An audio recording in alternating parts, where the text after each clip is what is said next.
రాష్ట్ర ప్రయోజనాల కోసం మీరు కేంద్ర మంత్రిగా రాజీనామా చేశారు. అప్పుడు తెలుగుదేశం ఒక స్టాండ్ తీసుకుంది, అవిశ్వాస తీర్మానం వరకు వెళ్ళారు. ఇన్ని జరిగినాయి రాష్ట్ర ప్రయోజనాలు దీంతో. ఇప్పుడు అదే బీజేపీ పార్టీతో ఈ రోజున పొత్తు పెట్టుకోవడానికి ప్రయత్నం చేస్తున్న ఏవైతే ఉన్నాయో ప్రజలు ఎలా చూస్తారు, ఎలా అంగీకరిస్తారు? అది నేను చెప్పలేను, నేను జ్యోతిషం చెయ్యను, కానీ మన భారతదేశంలో ఒక భాగం, మన రాష్ట్ర ప్రయోజనాలు మనం కాపాడాలి. దెబ్బతిన్నాం ఉదాహరణకి మనకి ట్రైబల్ యూనివర్సిటీ, మన విజయనగరం జిల్లా పాత జిల్లాలో ఇక్కడ 400 చిల్లర ఎకరాలు కంపౌండ్ వాల్ కట్టి వారందరిని దిశం చేసి ఫైనలైజ్ చేసి తెచ్చారు.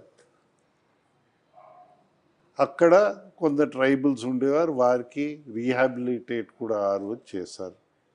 బయట ఇల్లు కట్టి వారికి ఇది చేసి అదంతా రీహాబిలిటేట్ కూడా చేశారు. వీరు వచ్చారు, మా ఉత్తర కోస్తా జిల్లాలో ప్రత్యేకత ఏంటంటే రియల్ ఎస్టేట్పై అందరు పడ్డారు. కల్లులు వచ్చాయి, ఈ ట్రైబల్ యూనివర్సిటీ పోయింది. తర్వాత రెండో ఇది వచ్చింది కొన్ని నెలల కిందన, ట్రైబల్ యూనివర్సిటీ ఇక్కడ మళ్ళీ ఫౌండేషన్ ప్రధానమంత్రి గారు వేస్తున్నారు. ఎక్కడ వేస్తున్నారు కనుకుంటే వర్చువల్గా వేస్తున్నారు. ఓకే, వర్చువల్ ప్రధానమంత్రి గారు వర్చువల్గా ప్రోగ్రామ్ చేయవచ్చు, కానీ వర్చువల్గా ఉండదు కదా యూనివర్సిటీ.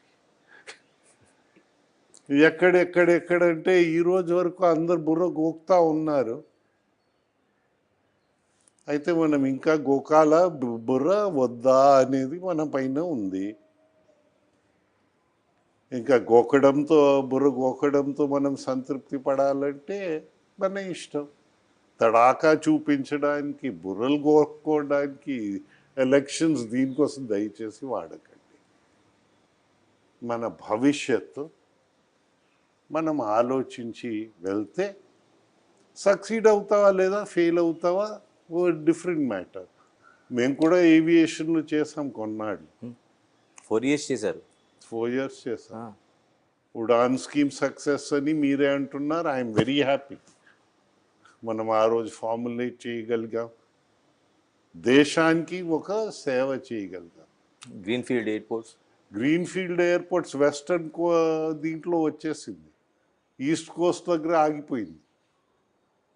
వెస్టర్న్ కోస్ట్ దగ్గర మోపా ఆపరేషన్ స్టార్ట్ అయిపోయింది. జిఎంఆర్ అది చేసింది.